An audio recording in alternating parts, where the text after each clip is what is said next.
So guys, जैसा कि हमने पिछले एपिसोड में देखा कि चेनिंग तालाब की गहराई में चली गई थी। वहाँ कई सारी स्पीड मौजूद थी, पर वो श्रापित स्पीड नहीं थी। बस वो सभी समनर के साथ जुड़ी हुई माउंट बीस्ट की स्पीड थी, जो मरने के वक्त अपने मास्टर को गुड बाय नहीं कर पाए थे और उनकी आखिरी इच्छाएं पूरी नहीं हुई थी, जिससे वो स्पीड बीस्ट भटक रहे थे। चेनिंग इस बात को समझ गई थी और अब सभी बीस्ट ने भी उसे स्वीकार कर लिया था, जिससे बीस्ट गॉडेस की अब वो सक्सेसर बन चुकी थी और अब सभी बीस्ट उसके ऑर्डर को फॉलो करेंगे। चेनिंग की वजह से सभी समनर्स ठीक हो चुके थे, पर साउथ शेकिंग टेम्पल लॉर्ड और डिप्टी हेड रुओ शुई जियांग के अचानक गायब होने से बिल्कुल भी खुश नहीं थे और वो जल्द से जल्द जियांग को वापस लाना चाहते थे। फिर अब हम देखते हैं कि साउथ शेकिंग पास पर अब केओस मच चुका था, क्योंकि सभी बाल्डी हीलर डिसिपल जियांग के बिना ठीक से ट्रेनिंग नहीं ले पा रहे थे और उन्हें अब गंभीर चोटें लगना शुरू हो जाती है,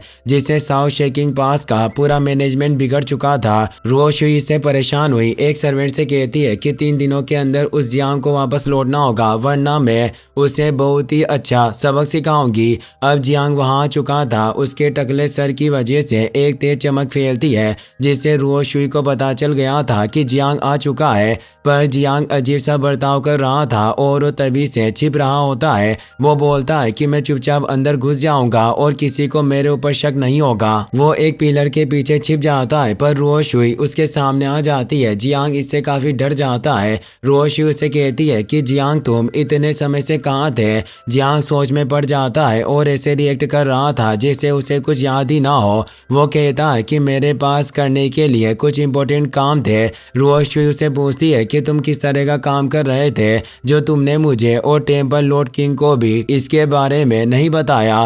तो कहता है कि अलायंस लीडर ने मुझे अस्थायी रूप से एक कार्य सौंपा था। रुओ शुई को शक होता है कि वो झूठ बोल रहा है और वो अपने हाथ में मौजूद एक पेपर को पकड़कर बताने लगता है कि मेरे पास सोल पैलेस को सपोर्ट करने का एक मिशन था जिसे मैं पूरा कर रहा था। रुओ शुई भी उस पपेट को देख लेती है और उन्हें अब जियांग पर शक होने लगा था। वो उससे वो पपेट छुड़ाने की कोशिश करती है। जियांग उनसे वो पपेट बचाने की काफी कोशिश करता है, पर रुओ शुई काफी फास्ट थी और उनके स्टाफ अटैक की वजह से उसके हाथ से वो पपेट छूट जाता है और वो उस पपेट को लेने लगती है। पर तभी वहाँ सभी बाल्डी डिसिपल्स अपने मास्टर जियांग को देखकर दौड़ते हुए उस तरफ आने लगते हैं। इस भागदड़ में वो पपेट खो जाता है और वो डिसिपल जियांग को प्रैक्टिस के लिए ग्राउंड में लेकर जाने लगते हैं। वो सभी बाल्डी काफ़ी खुश थे कि उनके मास्टर वापस आ गए हैं और अब वो उनसे वापस से ट्रेनिंग ले पाएंगे। पर रुओ शुई को जियांग पर शक था कि जरूर इसके साथ कुछ गड़बड़ है। वहीं ग्राउंड में अब जियांग एक पावरफुल पंच मारता है, जिससे सामने का पिलर ही पूरी तरीके से टूटकर बिखर जाता है। सभी डिसिपल्स इसे हिल जाते हैं और एक तेज एनर्जी वेव रिलीज हुई थी। जियांग जब उस पिलर की हालत देखता है तो खुद डर जाता है और सोचता है कि क्या ये पिलर इतना नाजुक था जो ये टूट गया। सभी डिसिपल्स को ये देखकर जोश आ जाता है, पर जियांग ये देखकर डर रहा था। उसे लग रहा था कि वो सब उस पर अटैक करने वाले हैं। वो सोचता है कि क्या इन्होंने मुझे पहचान लिया कि मैं जियांग नहीं बल्कि उसके बेस्ट में बीस्ट गॉडेस का गार्डियन हो। उन डिसिपल्स ने जियांग पर अटैक नहीं किया बल्कि उसके पैर पकड़ लिए थे। वो कहते हैं कि आपने कुछ दिनों तक एकांत में कल्टिवेशन की, जिससे ही आपकी पावर में काफ़ी सुधार हुआ है और आप पहले से और ज़्यादा मजबूत लग रहे हो। इसीलिए हम सभी को आपसे अभी भी काफ़ी कुछ सीखना है। और वो सभी जियांग के सामने सर झुका लेते हैं। जियांग के बेस्ट में वो गार्डियन काफ़ी डर रहा था, पर जब वो सभी डिसिपल उसे सिखाने कहने पर जोर देते हैं तो गार्डियन को एहसास होता है कि यहाँ सभी को लग रहा है कि मैं ही जियांग हूँ। इससे वो खुश हुआ अब अकड़ के साथ में सभी से कहता है कि मेरी ये पावर तो अभी कुछ भी नहीं है। तुम सभी ने अभी मेरी ट्रू एबिलिटीज नहीं देखी। और वो अपने ओरा को फैलाकर ही उन सभी डिसिपल को डरा देता है। अब जियांग ऊपर उड़ता है, जिससे अब हम जियांग की बॉडी के बाहर उस गार्डियन के प्रोजेक्शन को देख पाते हैं, जिससे साफ जाहिर होता है कि वो गार्डियन ही था। गार्डियन उन सभी से कहता है कि तुम्हें अपना ध्यान मेरी टेक्निक पर केंद्रित करना चाहिए। आज मैं तुम्हें एसेंस की मदद से फिस्ट अटैक यानी मुक्केबाजी करना सिखाऊंगा। और वो गार्डियन फुल पावर में ग्राउंड में एक पंच मारता है, जिससे तेज एक्सप्लोजन होता है। किसी को कुछ दिखाई नहीं दिया था, पर वहाँ ग्राउंड में काफी बड़ा गड्ढा क्रिएट हो चुका था। सभी डिसिपल देखकर हैरान थे। गार्डियन उन सभी से कहता है कि तुम सभी का मेरे अटैक के बारे में क्या ख्याल है। सभी डिसिबल काफी उत्साहित हो जाते हैं और अपने शर्ट को फाड़कर कहते हैं कि लीडर आप वाकई काफी कमाल के हो और काफी पावरफुल हो। और अब गार्डियन भी जियांग की तरह ही अपनी शर्ट को फाड़ देता है। इसे उसकी शर्ट में छुपे हुए बाकी के नोट्स जो जियांग ने उसे बनाकर दिए थे वो भी फट चुके थे और वो शुई उन टुकड़ों को देख लेती है जिसे वो समझ चुकी थी कि वो जियांग नहीं है। वहीं अब हमें 10,000 बिस्ट पास का सीन दिखाया जाता है। वहाँ जियांग काफी परेशान था। उसे लग रहा था कि उन्होंने गार्डियन को उसके बेश में बेचकर सही नहीं किया। वो बोलता है कि मुझे डर लग रहा है कि जरूर कुछ बुरा होने वाला है और क्या वो गार्डियन वास्तव में मेरे ट्रेनिंग के काम को संभाल पाएगा।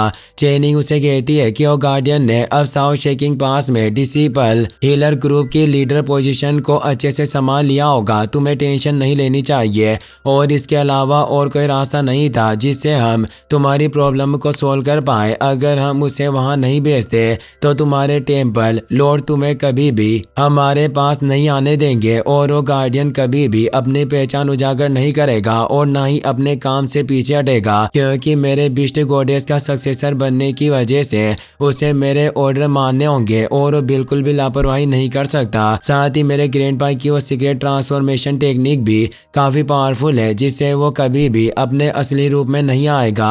अब फिक्र करना छोड़ दो। तो जियांग को भी चेन की सांस आती है। अब वहाँ पर चेनिंग की ग्रैंडमा शेन शुई भी आ जाती है। वो कहती है कि तुम्हें अपने दादा की ट्रांसफॉर्मेशन टेक्निक पर इतना भरोसा नहीं करना चाहिए, क्योंकि साउथ शेकिंग पास की डिप्टी हेड रुओ शुई को पहले ही पता चल चुका है कि वो जियांग नहीं है। ग्रैंडपा होंग्यू कहते हैं कि आखिर इसमें मेरी गलती कैसे हो सकती है। तो शेन शुई गुस्से में उनकी तरफ देखने लगती है। तो होंग्यू अब साउथ शेकिंग पास से जियांग के लिए आया हुआ मैसेज बाहर निकालते हैं और उसे जियांग की तरफ फेंक देते हैं। वो बताते हैं कि यह डिप्टी हॉल मास्टर रुओ शुई ने तुम्हारे लिए भेजा है। जियांग काफी डर रहा था और बाकी सभी भी काफी परेशान थे कि उन्हें काफी जल्दी पता चल गया कि वो जियांग नहीं है। लेकिन जियांग से कहता है कि टकले तुम्हें जल्दी से इस लेटर को खोलना चाहिए। आखिर डिप्टी हेड ने तुम्हारे लिए क्या मैसेज लिखा है। जियांग डरते हुए उस लेटर को खोलने लगता है। जियांग को काफी डर लग रहा था। वो जैसे ही उस लेटर को पढ़ने लगता है तो उसे रुओ शुई का विजन आने लगता है जो उसे गुस्से में डांट रही थी कि टकले जियांग, तुमने वास्तव में हम सभी को बिना बताए अलविदा कहे बिना पास को छोड़ने की हिम्मत की और यहाँ तक कि तुम्हारी हिम्मत इतनी बढ़ गई कि तुमने अपनी जगह पर बेरुपये को भेज दिया। वास्तव में तुम काफी बदमाश हो चुके हो। और वो उसे कान पकड़कर उठा लेती है। अगली बार जब तुमसे मेरी मुलाकात होगी तो मैं निश्चित रूप से तुम्हारा अच्छे से कान खींचूंगी। जियांग चिल्लाते हुए अपने साथियों से कहता है कि डिप्टी रुओ शुई को गार्डियन के बारे में पता चल गया, अब हम क्या करेंगे। लेकिन रुओ शुई आगे उस लेटर में बताती है कि तुम्हारा वो गार्डियन इतना भी बुरा नहीं है। उसने अच्छे से तुम्हारी जगह ले ली है और अब वो अच्छे से सभी डिसिबल को ट्रेन कर रहा है। वास्तव में वो ट्रेन करने के मामले में काफी अच्छा है जिससे अब सभी डिसिबल बेहतर तरीके से ट्रेनिंग ले पा रहे हैं और डिसिबल हीलर लीडर के रूप में वो बहुत अच्छे से अपनी भूमिका निभा रहा है। इसीलिए मैं तुम्हारी इस बार की गलती के लिए तुम्हें माफ कर रही हूँ और अब जियांग तुम अपने लीडर के साथ ही रह सकते हो। जियांग ये सुनकर खुश होता है। साथ ही उसे इस बात पर यकीन नहीं हो रहा था कि वो गार्डियन उसके लोगों को उससे भी बेहतर ट्रेन कर रहा है। वो बोलता है कि आखिर वो मुझसे बेहतर लेसन में कैसे माहिर हो सकता है। लिन और बाकी सभी उस पर हंसने लगते हैं। होंग्यू आओचेन से कहते हैं कि हमारे इस सोल पैलेस का श्राप भी अब पूरी तरीके से खत्म हो चुका है और तुम सभी ने 6 होल के 10 मिलियन मन एनर्जी अचीवमेंट टास्क को भी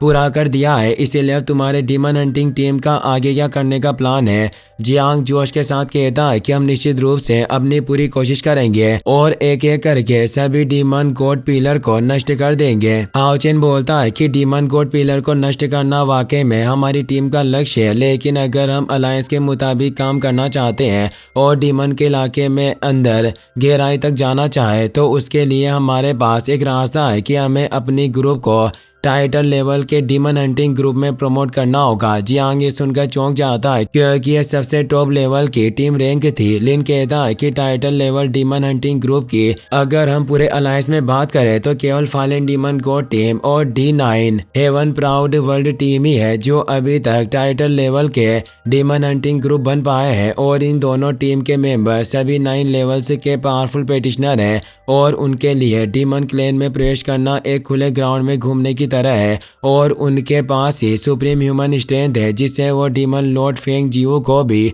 चुनौती दे सकते हैं। और क्या हमारी टीम भी वास्तव में ऐसा करने की काबिलियत रखती है? तो हाओ चेन जोश के साथ कहता है कि हमारी वर्तमान ताकत और रैंकिंग में हालांकि उन दोनों टाइटल लेवल की टीम से काफ़ी बड़ा अंतर है, लेकिन हमने अभी तक काफ़ी कुछ झेला है और हम अभी तक आगे बढ़ने की लगातार कोशिश करते आए हैं। और साथ ही हमें टाइटल लेवल के डीमन हंटर टीम की इम्पोर्टेंट रिक्वायरमेंट्स को पहले ही पूरा कर दिया है। दरअसल किसी भी डीमन हंटर ग्रुप के टाइटल लेवल के डीमन हंटर ग्रुप में बदलने के लिए उन्हें कुछ टास्क पूरा करने की जरूरत पड़ती थी। पहला यह था कि उन्होंने पहले से ही लगभग 5 डीमन गॉड का शिकार किया हुआ हो और उनके पास इस टाइटल लेवल ग्रुप में प्रमोट होने के लिए 10 मिलियन मन एनर्जी पॉइंट होने चाहिए थे। और हाओ चेन की टीम ने पहले ही 5 डीमन गॉड्स का शिकार कर लिया था। साथ ही उन्होंने सभी पास की मदद से 10 मिलियन मन एनर्जी पॉइंट भी इकट्ठा कर लिए थे, जिससे अब वो टाइटल लेवल के डीमन हंटिंग ग्रुप बनने के लिए तैयार थे। इसी के साथ ये एपिसोड यहीं पर खत्म हो जाता है।